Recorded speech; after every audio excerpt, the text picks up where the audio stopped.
Welcome to the Prince civil services.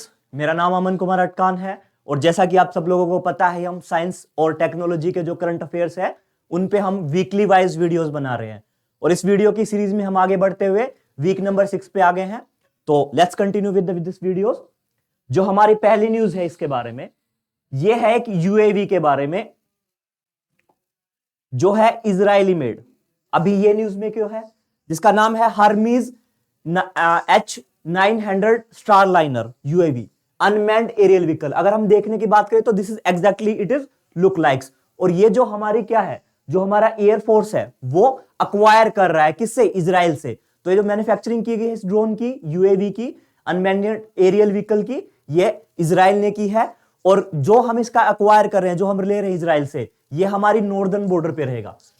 Northern border जो basically कहां है, चाइना को अक्वायर करती है। जब हम इसके फीचर्स की बात करते हैं बेसिकली, तो ये 17 मीटर तक इसकी जो है विंग्स हैं वो टोल होती हैं।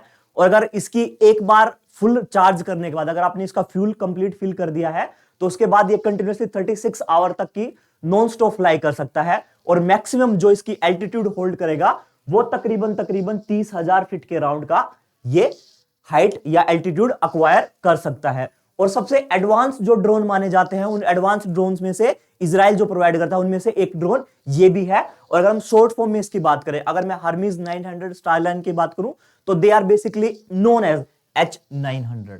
ठीक है, तो ये ध्यान रखेंगे। और इसके अलावा इसके कुछ और भी फीचर्स है, जैसे बेसिकली ये है automatic take off and landing, कि आपको इसको कोई भी कमांड या कोई भी चीज नहीं देनी होती है। जब आपको इसको अक्वायर्ड लोकेशन में पहुंचाओगे, उसके बाद में अपने आप ऑटोमेटिक तरीके से लैंड ऑफ कर सकता है और take off as per the requirement ले सकता है। साथ के साथ इसमें एक स्पेसिफिक फीचर है जो अब तक किसी भी ड्रोन्स में पहले ऑलरेडी मौजूद नहीं है। अगर बाई चांस किसी एरिया में बर्फ है, तो ये वहां पे लैंड करने से पहले उस एरिया को क्लियर कर सकता है, साफ कर सकता है, और उसके बाद में लैंडिंग कर सकता है, जिसको हम बेसिकली बोलते हैं de icing. It is a concept that is known as de icing. जो डी आइसिंग का कॉन्सेप्ट है वो इसमें आता है। तो लैंडिंग, क्योंकि हमारे नॉर्दर्न बॉर्डर पे जो हम हिमालयन रीजन की बात करेंगे, तो वहां पे क्या है, आइस भी है, और वहां पे इनको लैंडिंग करने में स्टेबल रहेंगे। और साथ के साथ ये एयरबोर्न इलेक्ट्रॉनिक्स अटैक भी कर सकते हैं। ये जरूरी नहीं है कि हमेशा क्या हो, कन्वेंशनल सोर्स यूज करें अटैक के, जैसे मिसाइल्स करें। उसके अलावा क्या,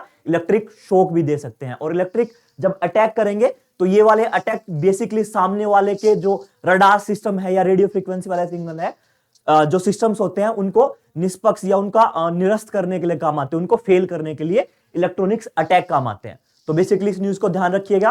अब हम बढ़ते हैं अपनी नेक्स्ट न्यूज पे, जो बेसिकली रिलेटेड है फास्ट से। ये जो फास्ट है, इसका फुल फॉर्म है 500 एपरेचर स्फेरिकल टेलीस्कोप, जो बेसिकली एक टेलीस्कोप है और ये बनाया है चाइना ने। और ये अब तक का पूरे वर्ल्ड का सबसे मोस्ट पावरफुल टेलीस्कोप है। और अगर मैं इसके साइज की बात करूं, तो इसका साइज लगभग 30 फुटबॉल के मैदानों के इक्वल साइज इसका बताया गया है। और अगर मैं डायमीटर की बात करूं, बेसिकली मैं क्या करूं, ये शेप क्या है, सर्कल के शेप है, और इसके मैं अगर डायमीटर की बात करूं तो लगभग 500 मीटर तक का इसका डायमीटर है। ठीक है, तो इतना बड़ा है। अब इसके यूजेस क्या है, अगर जो हम फास्ट की बात करें तो पूरे वर्ल्ड का मोस्ट पावरफुल है, चाइना ने अभी बनाया है, और अब तक का सबसे मैक्सिमम साइज है, बड़ा भी साइज है। अगर हम बात करें what is the objective, what is इसके गोल्स क्या है, ऑब्जेक्टिव क्या है, तो ये न्यूरॉन हाइड्रोजन जो है उनके बारे में मैनेज करेगा। साथ के साथ दूसरे ग्रह से जैसे भी सिग्नल्स आते हैं, जब भी क्या होते हैं, किसी भी स्टार में कोई प्रॉब्लम क्रिएट होती है, लेट अस सपोज करो स्टार, अगर मैं किसी स्टार की बात करता हूं, स्टार क्या क्या एमिट करेगा, रेडिएशन करेगा, हीट रिलीज करता है और लाइट करता है। और जब मैं रेडिएशन की बात करूं, तो रेडिएशन में क्या है, अलग अलग उसके पार्ट्स हैं। हीलियम 2 लाइंस होते हैं, ठीक है, या न्यूरल लाइंस जो एमिट करते हैं रेडिएशन, उनके दो टाइप होते हैं। फर्स्ट है हीलियम लाइंस जो न्यूट्रल की फेज में होती है, और आयनाइज्ड हीलियम लाइंस, तो डिफरेंट डिफरेंट कलर्स के आयंस रिलीज करते हैं। साथ ही साथ अगर मैं हीट की बात करूं, अगर मैं लाइट की बात करूं, तो लाइट में बेसिकली क्या, विजिबल लाइट वो करेंगे, यूवी रेज प्रोड्यूस करेंगे, साथ के साथ इंफ्रारेड भी वो रिलीज करते हैं। तो ये कुछ है। तो इन सब का डिटेक्शन कैसे हो रहा है, जो अर्ली फॉर्मेशन हुई थी, जो जब यूनिवर्स बनना स्टार्ट हुआ था, तो उस टाइम पे स्टार्स कैसे थे और अब के स्टार्स में कैसे बदलाव हुए हैं, ये सब भी चीजें क्या है, इस टेलीस्कोप की मदद से हम ये पता कर पाएंगे। और इसके अलावा साथ के साथ ये जो है अपने जो डेटा ले रहा है, अब देखो ये तो एक्सपेरिमेंट कर रहा है, बट इसका डेटा कहां से आएगा, ये इनपुट कहां से लेगा, तो जो बेसिकली इनपुट लेगा वो लेगा ICRR से, जो है international centre for radio astronomy, जो पर्थ ऑस्ट्रेलिया में सिचुएटेड है, और साथ ही साथ ESO से लेगा, जो यूरोप जो कहां पे है, यूरोपियन साउदर्न ऑब्जर्वेटरी है। ये दो ऑब्जर्वेटरीज हैं, इनके पास कोई ऑलरेडी पहले से जो भी रिसर्चेस हुए हैं उनका डाटा मौजूद है, और इस डाटा को सिंथेसाइज करके प्रूव करने की कोशिश करेगा, और साथ ही साथ नई खोजों को भी बढ़ावा देगा। तो ध्यान रखना है कि आपका सबसे पावरफुल जो है वो क्या है, टेलीस्कोप, उसका नाम क्या है, फास्ट। ठीक है, अब आगे बढ़ते हैं। नेक्स्ट जो हमारा कॉन्सेप्ट है वो रिलेटेड है रेडियो एक्टिव कूलिंग से। जो एक नए किस्म का हमने पेंट बनाया है, जो पेंट है रेडियो एक्टिव कूलिंग पेंट। अब रेडियो एक्टिव कूलिंग क्या होती है? रेडियो एक्टिव कूलिंग बेसिकली एक ऐसा कॉन्सेप्ट है जो एक पैसिव कूलिंग का है। पैसिव कूलिंग की अगर हम बात करें, देखो हमें अगर नॉर्मल गर्मियों में ठंडक की जरूरत पड़ती है तो हमें क्या है, या तो हम कूलर चलाएंगे, AC चलाएंगे, ठीक है, और इसमें क्या है, हमें एनर्जी इनपुट देना पड़ेगा, और उनके थ्रू हम एनर्जी मतलब ठंडक लेते हैं, कूलिंग लेते हैं। तो वो जो फॉर्म होती है वो फॉर्म होती है एक्टिव कूलिंग की। बट हम पैसिव की बात करें, जब भी हम कूलिंग ले कुछ ऐसे मेथड से जिनसे क्या हो, हम इलेक्ट्रिसिटी या एनर्जी को डायरेक्ट यूज कर ही नहीं रहे हैं, तो वो कूलिंग पैसिव कूलिंग कहलाती है। अभी एक बात और, जैसे पहले के टाइम में क्या होते थे, आप मटके यूज करते थे, मटके में ठंडा पानी होता था, बट अभी क्या है, फ्रिज में आप पानी ठंडा करें। जो मेथड से आप फ्रिज में पानी ठंडा कर रहे हैं वो एक्टिव कूलिंग का एग्जांपल है। बट पैसिव कूलिंग, आपने मटके में क्या किया, पानी डाला, और कुछ टाइम के बाद में क्या, पोर से पानी निकलता रहा, और हवा के लपटों से क्या हो गया, जब हवा के गर्म थपेड़े लग रहे हैं और वहां से नीचे से पानी निकल रहा है तो पानी ठंडा हो गया दोबारा से, जो किसका एग्जांपल है, पैसिव कूलिंग का। तो बेसिकली हमने क्या बनाया, हमने रेडियो एक्टिव कूलिंग की बात की। रेडियो एक्टिव कूलिंग बेसिकली एक पैसिव कूलिंग है, जिसमें आप डायरेक्ट सोर्स यूज नहीं करते एनर्जी का, और क्या है, अपने इन्वायरमेंट को ठंडा बना देते हो। ना ही आप कोई वेस्ट मैनेजमेंट करते हो, ना ही किसी आप पावर सोर्स का यूज करते हो। पर अब जो ये नया पेंट बना है वो क्या करेगा, वो मोस्ट ऑफ द जो इंफ्रा, अब हमारे सन जो होता है, सन की वजह से हमारी गर्मी आती है, तो सन हमें क्या है, बेसिकली या तो यूवी रेज भेजेगा जो हमारी ओजोन लेयर बाहर की बाहर उनको ट्रांसफर कर देती है, विजिबल लाइट जो आती है उससे हम देख पाते हैं। तीसरी जो चीज आती है सन से, वो हमें आती है इंफ्रारेड, और इंफ्रारेड बेसिकली किसके काम आती है, पृथ्वी को गर्म रखने के लिए। जो हमारा हीटिंग इंपैक्ट जो धरती पे बनता है वो इंफ्रारेड की वजह से होता है। ठीक है, तो ये जो नया पेंट है इसमें MgO PVF होता है, यानी मैग्नीशियम ऑक्साइड, और साथ ही साथ पॉलीविनाइल्डिन फ्लोराइड। ये जो सब्सटेंस दो मिलाए हैं, इन सब्सटेंस को ऐड करने से किसी भी नॉर्मल पेंट में ये प्रॉपर्टीज शो करेंगे, उन प्रॉपर्टीज को शो करेंगे। वो प्रॉपर्टी है रेडियो कूलिंग की। आपके नॉर्मल घरों में पेंट आ रहे हैं, आप में उन्होंने ये चीज ऐड कर दी। अब इस चीज के ऐड होने से क्या हो रहा है, इस चीज के ऐड होने से एक सबसे तगड़ी हो रही है कि जितना भी एमिशन आ रहा है थर्मल हीटिंग का, जो इंफ्रारेड के टर्म में आ रहा है, उसमें से 98.5 का एमिशन जो भी है वो सारा का सारा ये अब्जॉर्ब रिफ्लेक्ट बैक कर देंगे। ठीक है, या फिर अपने आप रख लेंगे, ताकि जो भी कूलिंग का इंपैक्ट है, अगर आपने क्या किया, आपने अपनी वॉल पे किया और अगर इन्होंने सब अब्जॉर्ब कर लिया अपने अंदर, तो क्या है, आपको हीट लगेगी नहीं, इन्वायरमेंट के सराउंडिंग में नहीं, आपकी दीवारें कम गर्म होंगी, तो इस वजह से क्या है, आपको कूलिंग की फीलिंग आएगी। और साथ के साथ क्या है, इसके इंपैक्ट क्या है, कोई भी नई टेक्नोलॉजी आती है तो सबसे ज्यादा यूज में इसलिए नहीं हो पाती है क्योंकि टेक्नोलॉजी महंगी रहती है। बट यहां पे एक नया कॉन्सेप्ट है, वो है कि इसका जो कॉस्ट है बहुत कम है, और साथ के साथ क्या है, ये सोलर रिफ्लेक्टिविटी और इंफ्रारेड थर्मल एमिसिटी को भी इतना ज्यादा इफेक्ट नहीं कर रही है। तो एक नया पेंट था, याद रखेंगे कि रेडियो एक्टिव कूलिंग का क्या कॉन्सेप्ट है, और जो मटेरियल में यूज हो रहा है दैट इज MgO PVDF। ठीक है, now move to the next news. अब सुनो, नेक्स्ट न्यूज है, ये एक नई डिस्कवरी पे है। ये जो डिस्कवरी हुई है ये केरला में हुई है। केरला की जो यूनिवर्सिटी है उन्होंने एक नई डिस्कवरी की है, और ये की है कि जो क्रस्टेशियन फैमिली है उनको में एक नया पैरासाइट मिला है। अब क्रस्टेशियन फैमिली क्या होती है, देखो अगर आप देखोगे तो कुछ ऐसे एनिमल होते हैं जो क्या है, बेसिकली सिंपल हड्डियों के जैसे दिखाई देते हैं। उनके अंदर क्या है, वर्टिब्रेट होंगे, यानी रीढ़ वाले जानवर, रीढ़ वाले जानवर है, बट साथ में उनके क्या है, लेग्स भी हैं, कुछ हाथ हैं, कम से कम मिनिमम उनके 4 लेग की फॉर्म में या हैंड की फॉर्म में 4 पार्ट होंगे, 4 से ज्यादा हो सकते हैं। कुछ ऐसे एनिमल जिनके वर्टिब्रेट है, 4 से ज्यादा लेग हैं, और साथ के साथ उनकी कवरिंग जो है वो सॉफ्ट है। ठीक है, जैसे अगर बात करेंगे उनमें सेल भी हो सकती है हार्ड। अगर मैं नॉर्मली बात करूं कि सेल की बात, तो कुछ में हार्ड भी हो सकते हैं, कुछ में सॉफ्ट भी हो सकती है। लाइक फॉर एग्जांपल क्रैब्स हो गए, ठीक है, और क्रैब्स के अलावा कुछ और भी हैं, जैसे क्रैब्स होते हैं, केकड़े वगैरह, तो वो किस है, क्रस्टेशियन फैमिली में।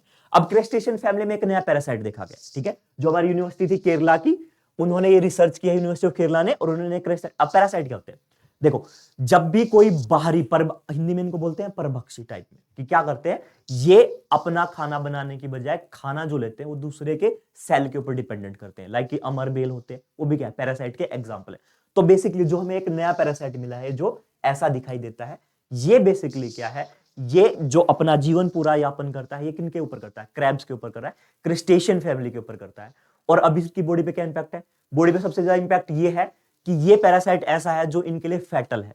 ठीक है, इनकी जो लगातार मौतों की हमने न्यूज पढ़ी थी कि क्रैब्स की जो मौत हो रही है कोस्ट ऑफ इस पे अपने कोस्ट ऑफ केरला पे दिखाई दी गई थी न्यूज में, तो उसकी डिस्कवरी अभी हो पाई है कि ये जो मौत के रीजन थे जो पहले हुए थे, ये किसकी वजह से हो रही है, इसने पैरासाइट की वजह से। अभी इसका नाम क्या है, अभी तक इतना कुछ वो नहीं हुआ है। अगर नाम की बात करें तो इसका जो नाम रखा गया वो है डोल फ्यूज स्टारगेजर। ठीक है, नाम याद रखेंगे, थोड़ा सा अजीब है बट कोशिश करेंगे कि आप याद रख पाए। ठीक है, जब भी ऐसा कुछ होता है तो ऐसे रखा जाता है नाम। और अगर हम स्पेसीज की बात करेंगे तो स्पीसीज जो है वो है ग्लाइथोपैथिया सागरा। सागरा जो बेसिकली है वो युवा है समुद्र के लिए, और जो ग्लाइथोपैथिया है वो है एक पैरासाइट फिश। ठीक है, एक ऐसा पैरासाइट जो पहले भी किसी फिश में मिला था। तो ये पैरासाइट ये मिलता तो है किन में, क्रस्टेशियन में, बट इसके फैमिली का कुछ मेंबर्स ऐसे हैं जो फिशेस में भी मिलते हैं। तो अगर मैं पूरी फैमिली की बात करूं तो ये फैमिली है ग्लाइपैथोथोया सागरा। ठीक है, सागरा इज बेसिकली हिंदी वर्ड जिसका मतलब है ओशियन। और ग्लाइथोपैथिया ऐसा है जो डीप फिश में जो फिश मिलती है उनके लिए ये वर्ड यूज किया जाता है। Now move to the next news, vampire parasite. हमने आज तक एक खबर न्यूज में आज तक हमने ये पढ़ा है कि वायरसेस वो होते हैं, ना तो वो लिविंग का पार्ट है ना वो नॉन लिविंग का पार्ट है। वायरसेस ऐसे एलिमेंट है जो क्या है, जो दूसरों पे निर्भर करते हैं, दूसरों को अपना होस्ट बनाते हैं। कहीं ना कहीं उनके कैरेक्टरिस्टिक पैरासाइट के जैसे ही होते हैं, कि जैसे कोरोना का वायरस का डिपेंड करूं तो क्या है, वो आपकी बॉडी में एंटर करेंगे और आपकी सेल को क्या बना लेंगे, होस्ट बना लेंगे, और होस्ट बना के उन पे फीड करेंगे। बट अभी एक नए टाइप के वायरस की खोज हुई है जो किसको होस्ट बना रहा है। अब तक एक लिविंग सेल्स को क्या होता था, वायरसेस क्या बनाते थे, अपना होस्ट बनाते थे। बट एक जो नई डिस्कवरी हुई है, उस नई डिस्कवरी में यह पता लगा है, एक नए वायरस की प्रजाति का पता लगा है जो एग्जैक्टली ऐसी दिखाई देती है, और ये वायरस को ही अपना होस्ट बना लेती है। कि ये जब अपना जीवन यापन करेगी या जिसके ऊपर ये होस्ट रखेगी, तो ये क्या है, ये वायरस को ही अपना होस्ट बना लेगी और वायरस को ही किल कर देगी। तो इसको ऐसे करने के लिए क्या मैकेनिज्म, कैसे, तो इसको करने के लिए सिर्फ दो चीजों की जरूरत पड़ती है। First is satellite and second is helper. ठीक है, जो ये पोर्स दिखाई दे रहे हैं ये पार्ट है सैटेलाइट के। ठीक है, और ये जो अलग से जो दूसरे होंगे वो होंगे हेल्पर का पार्ट। ठीक है, कुछ नहीं है, सिंपल सी इतनी सी न्यूज है कि एक नए किस्म की प्रजातियां मिली हैं जो क्या करती हैं, जो वायरसेस को भी अपना होस्ट बना देती है। कल को अगर आपके पास क्वेश्चन ऐसा आता है कि वायरसेस सिर्फ होस्ट लिविंग सेल्स को बनाते हैं, तो ये स्टेटमेंट रॉन्ग हो जाएगी, क्योंकि अभी क्या है, वायरसेस नॉन लिविंग सेल या फिर वायरस को भी अपना होस्ट बना सकते हैं। ठीक है, अब इसमें याद रखने वाली एक न्यू टर्म है, जो न्यू टर्म ये है वो है बैक्टीरियोफेगेसिस। कुछ ऐसे वायरसेस भी होते हैं जिनको बैक्टीरियोफेगेसिस बोलते हैं। ये वायरसेस ऐसे हैं जो बैक्टीरिया को अपना होस्ट बनाते हैं। अब बैक्टीरिया को होस्ट बनाने के लिए ये होता है कि ये बैक्टीरियोफेगेसिस जो वायरस होते हैं ये हार्मफुल नहीं होते हैं, किसके लिए, इंसानों के लिए। जो बैक्टीरियोफेगेसिस वायरस है, जैसे हमें एक समस्या बहुत हमारे सामने आ रही है जो है ड्रग रेजिस्टेंसी की, कि क्या है, जितनी भी हम नई मेडिसिन यूज कर रहे हैं सबके सब क्या है, जैसे हम टीबी की बात करें, ठीक है, तो अगर टीबी की फर्स्ट लाइन ऑफ डोज अगर कैंसिल आउट हो जाती है, फर्स्ट लाइन ऑफ जो कंट्रोल डोज है, तो आपको मल्टी ड्रग रेजिस्टेंस टीबी हो जाएगी। और इसको रिकवर करने के लिए हम second line of dose use करते हैं। जब वो भी फेल हो जाएगा तो फिर टोटल ड्रग्स रेजिस्टेंस टीबी हो जाती है। तो क्या है, जो ड्रग रेजिस्टेंस हो रही है बैक्टीरिया के अंदर, वो क्या है, वो इंक्रीज हो रही है। तो हम किसका यूज कर रहे हैं, हम बैक्टीरियोफेगेसिस का यूज कर रहे हैं। यानी हम क्या करेंगे, हम कुछ ऐसे वायरसेस को यूज करेंगे जो क्या करेंगे, खा जाएंगे, यानी होस्ट बनाएंगे किसको, बैक्टीरिया को। लेट अस सपोज करो कि हमने क्या किया, हमने एक नई मेडिसिन बनाई किसके लिए, टीबी के लिए। फॉर एग्जांपल, ऐसा हुआ नहीं है बट एक एग्जांपल, कि कोई ऐसी है जिसके ऊपर अब तक कोई भी दवाई काम नहीं कर रही, बट आपकी बॉडी में क्या मौजूद है, बैक्टीरिया मौजूद है।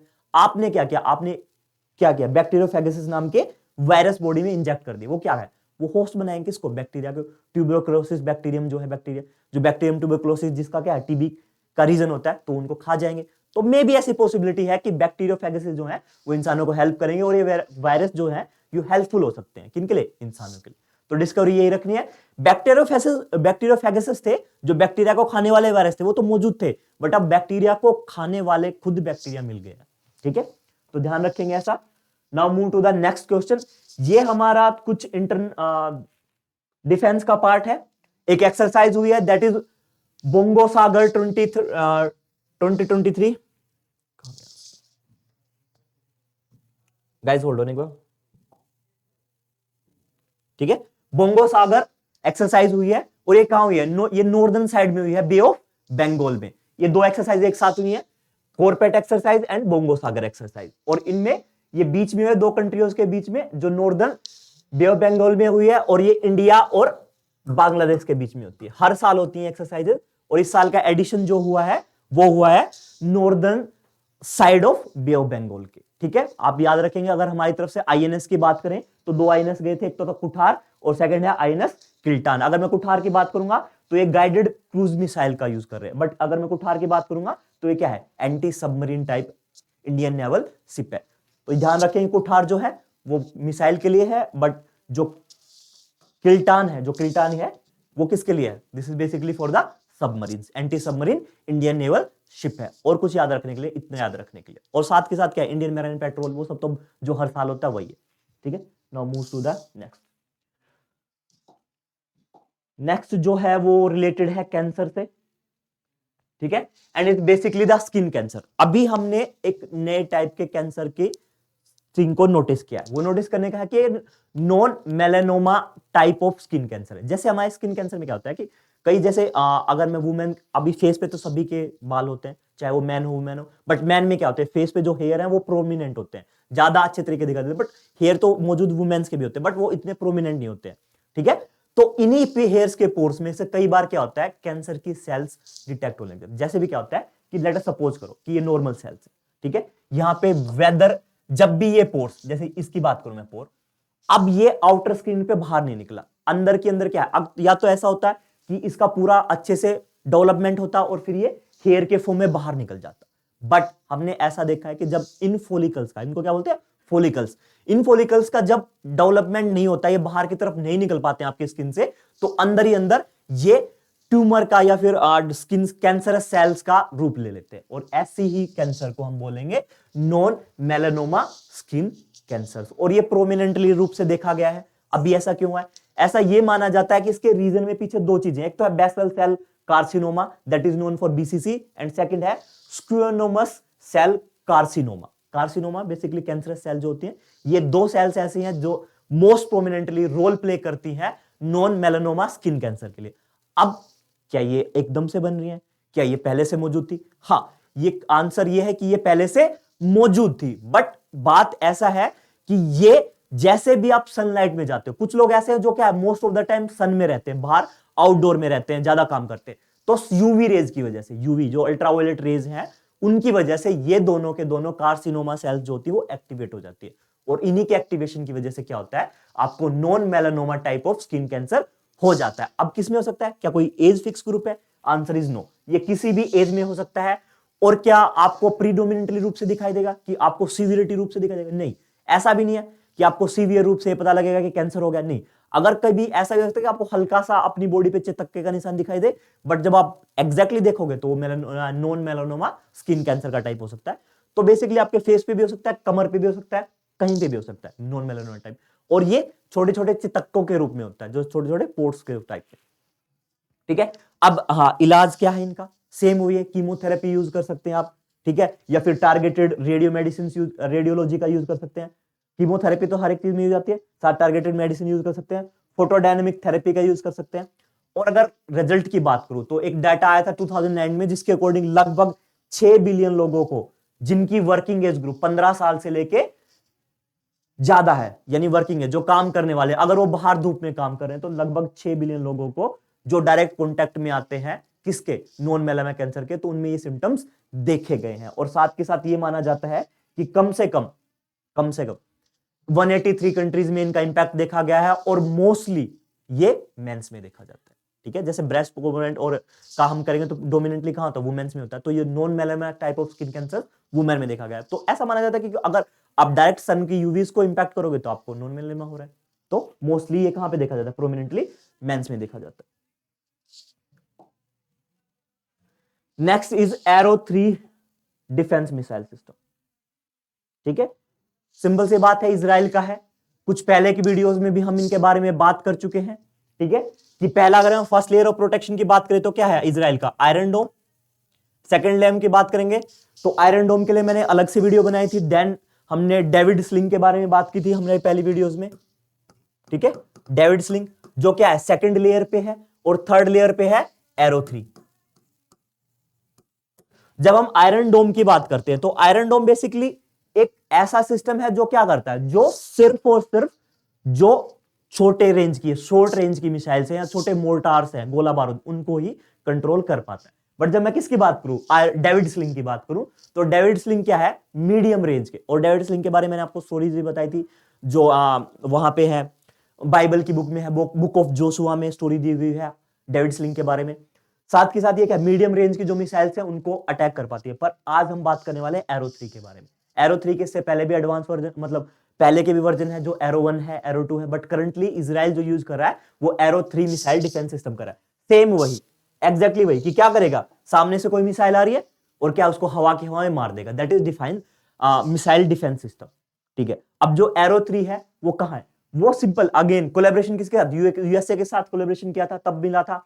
अब इसके अलावा 2017 में पहली बार इन्होंने इसको डिप्लॉय किया था, और साथ के साथ लॉन्ग रेंज की जितनी भी मिसाइल्स है, चाहे वो बैलिस्टिक हो चाहे क्रूज हो, सबको ये कंट्रोल कर लेता है। और कुछ मिसाइल्स ऐसी हैं जो बाहर के एटमॉस्फेयर में जाके आती है, मोस्टली जो जाती है बैलिस्टिक मिसाइल्स ही हैं एटमॉस्फेयर के बाहर में, तो उनको भी क्या है लॉन्ग रेंज की बैलिस्टिक मिसाइल्स को भी ये टारगेट करके एयर टू एयर में क्या कर सकता है, उसको मार के गिरा सकता है। साथ के साथ अगर मैं इनकी रेंज की बात करूं तो तकरीबन इसकी 2400 किलोमीटर की रेंज है, और अगर मैं एल्टीट्यूड हाइट की बात करूं तो 100 किलोमीटर की अप टू हाइट के तक ये इसको डिस्ट्रॉय कर सकता है। साथ के साथ बात अगर मैं करूं जो इसमें ये है,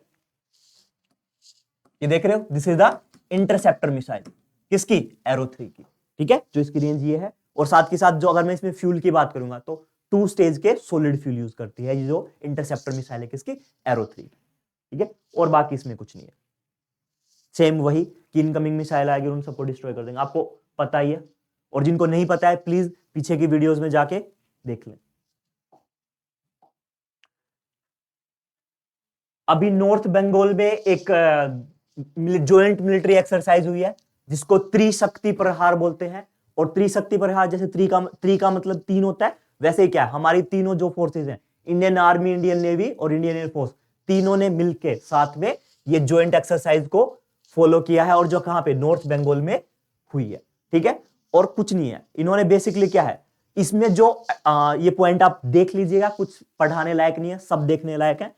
अगर आप स्क्रीनशॉट चाहो तो स्क्रीनशॉट ले सकते हो। जो मेन इंपॉर्टेंट चीज थी, वो मेन इंपॉर्टेंट ये थी कि आर्मी का T90 और अर्जुन, मेन जो बैटल टैंक है T90 और अर्जुन, इन दोनों का वहां पे यूज किया गया था। ये जो मोस्ट इंपॉर्टेंट चीज है, आपको पता होना चाहिए T90 टैंक कौन से है और अर्जुन कौन से है। ठीक है, बाकी सब नॉर्मल है, वही जो हर बार की तरह होता है कि सब आपस में मिलकर काम करेंगे, कोलैबोरेशन होगा।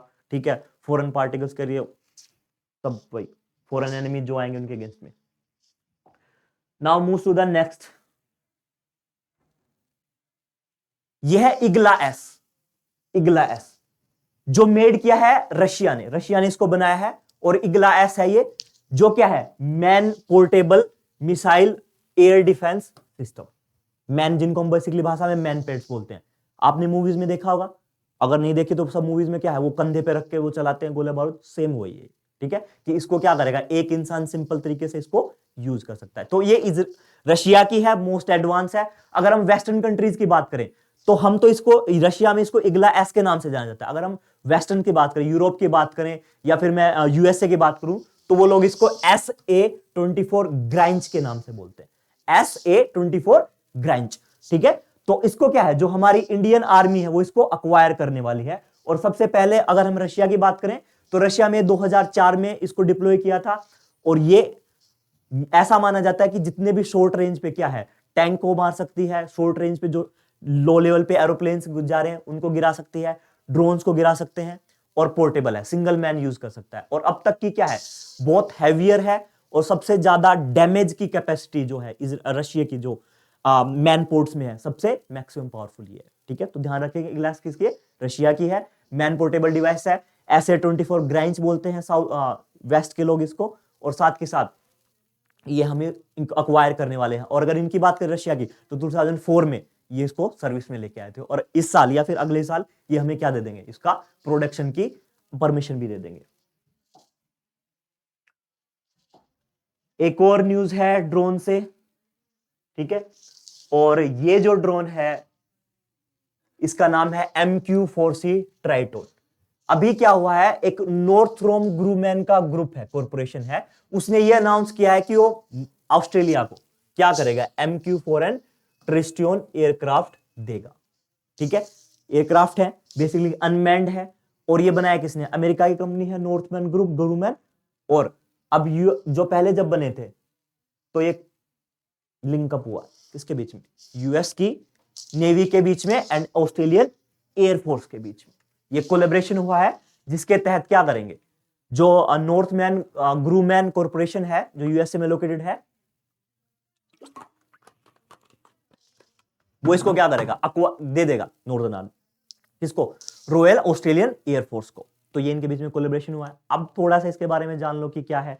अगर नॉर्मल बात किया जाए कि एक बार का और इसमें फ्यूल डाल देंगे, तो ये भी अनमैन्ड है, तो ये क्या है, लगभग 24 घंटे तक लगातार उड़ता रहेगा, ठीक है, और 10 माइल तक की हाइट पे जा सकता है, और ये नॉटिकल माइल्स है, ज्यादा कुछ नहीं है। आपको सिंपल इतना रखना है कि MQ-4C क्या है, ठीक है, नॉर्थमैन ग्रूमैन का है, अनमैन्ड एरियल व्हीकल है, और यूएस आर्मी और रॉयल ऑस्ट्रेलियन एयरफोर्स के बीच में हुआ।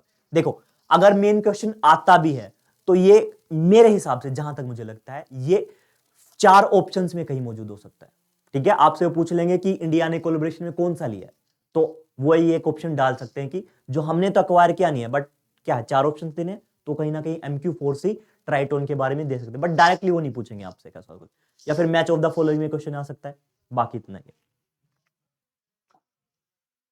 नाउ एक ये है साइंस फेस्टिवल, ठीक है, जो कहां पे, फरीदाबाद में सेलिब्रेट किया जाएगा, इंडियन इंटरनेशनल साइंस फेस्टिवल, जो 9th एडिशन है, और जो 2023 में होगा, कहां का, 2023 वाला होगा, कहां पे, फरीदाबाद हरियाणा में, बट ये होगा जनवरी में, जनवरी 2024 में।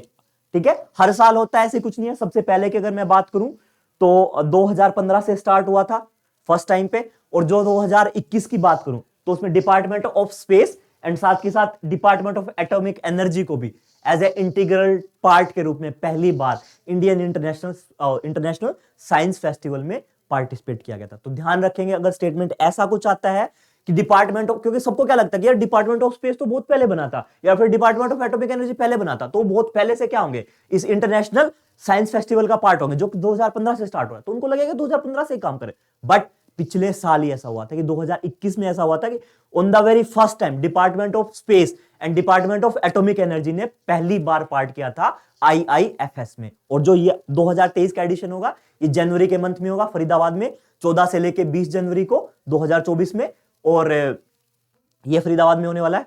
बस यही सब जब ये होगा उस टाइम पे क्या क्या फंक्शंस है, क्या क्या अनाउंसमेंट है, हम इसके बारे में दोबारा से पढ़ेंगे। अब तक की या पिछले साल के हम थीम, ये जो इनिशिएटिव होगा ये भी ध्यान रख लो, ministry of science and technology का है, plus ministry of earth sciences का है।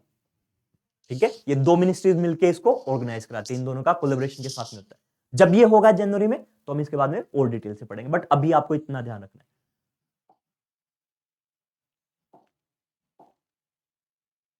देखो, मार्स सोलर कंजंक्शन, ये एक ऐसा फिनोमेना है जब क्या हो, जब सूर्य के एक तरफ या तो मार्स आ जाए और एक तरफ अर्थ आ जाए, तो ऐसे फिनोमेना को हम मार्स सोलर कंजंक्शन बोलते हैं। ठीक है, और ऐसा फिनोमेना कब होने वाला है, नवंबर 11 से लेकर नवंबर 25 के बीच में हुआ था। तो बस आपको याद रखना चाहिए कि मार्स सोलर कंजंक्शन एक ऐसा है, पोजीशन है, एक ऐसा फिनोमेना है जब क्या हो, बीच में तो सन आ जाए, दोनों तरफ अर्थ और मार्स हो जाए। ठीक है, तो that is known as Mars sun conjunction. ठीक है, और ये फिनोमेना नवंबर 11 से लेकर नवंबर 25 तक हुआ था।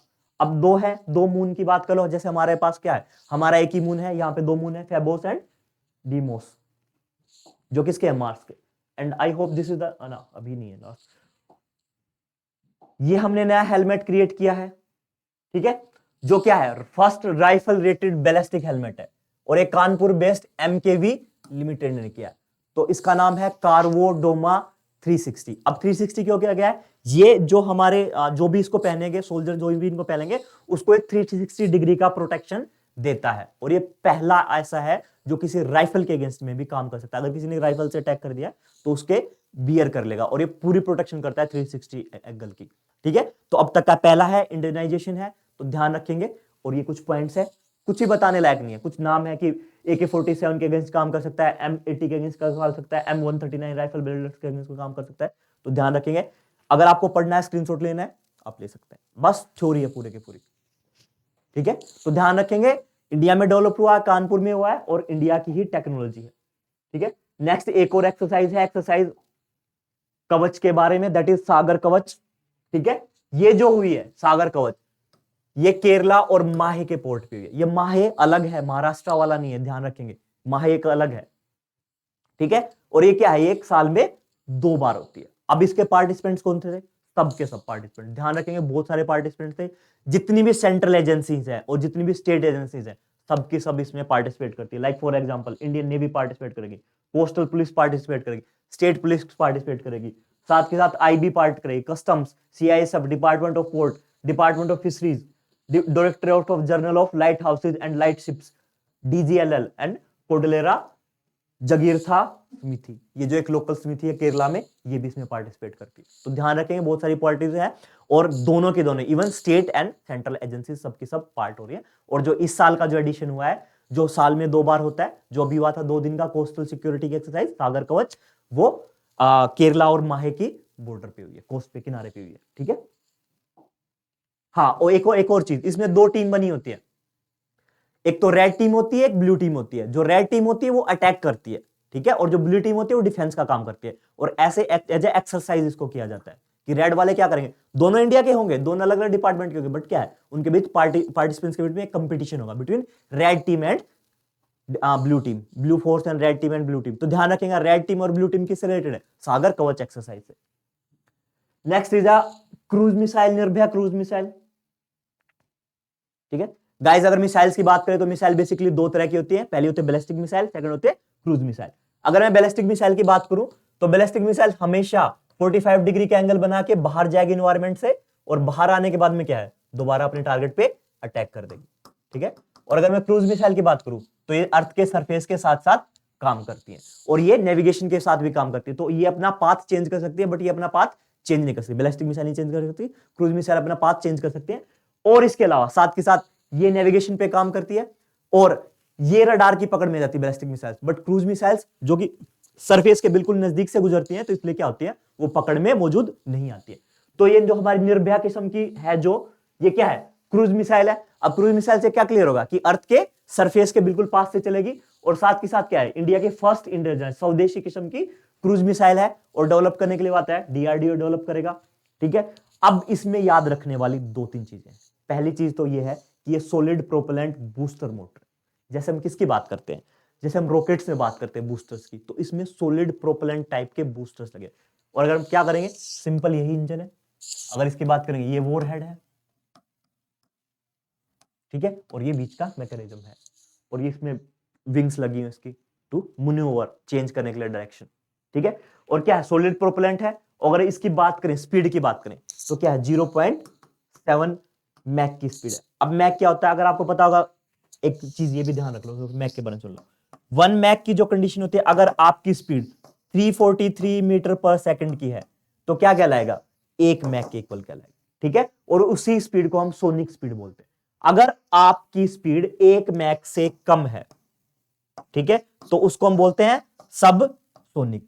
अगर 1 है तो सोनिक, 1 से कम है सब सोनिक। ठीक है, और अगर आपकी सुपरसोनिक, अगर आपकी स्पीड 1 से 3 मैक के बीच में है, और हाइपरसोनिक जब आपकी स्पीड 5 मैक से ज्यादा है, तो उस कंडीशन को आप हाइपर, तो ये क्या है, सबसोनिक टाइप के, यानी 3.43 मीटर पर सेकंड से कम की स्पीड है।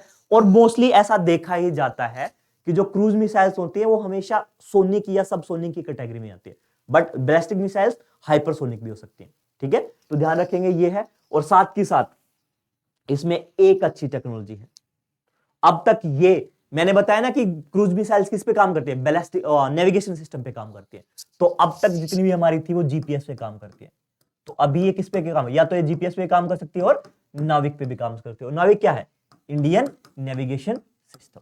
तो ये दोनों पे काम कर रही है। ये इसमें नया एडवांसमेंट आया कि पहले सिर्फ जीपीएस पे काम कर रहे थे, अभी हमारा जो खुद का जो हमने नाविक बनाया है उसके साथ भी कॉन्फ़िगर करके एक्टिव रडार सिस्टम के तहत काम कर रही है। ठीक है, सो ये गाइस हमारा पूरा वीक का था। आई होप आपको पसंद आएगा। अगले वीक तक हम फिर मिलेंगे। Thank you so much.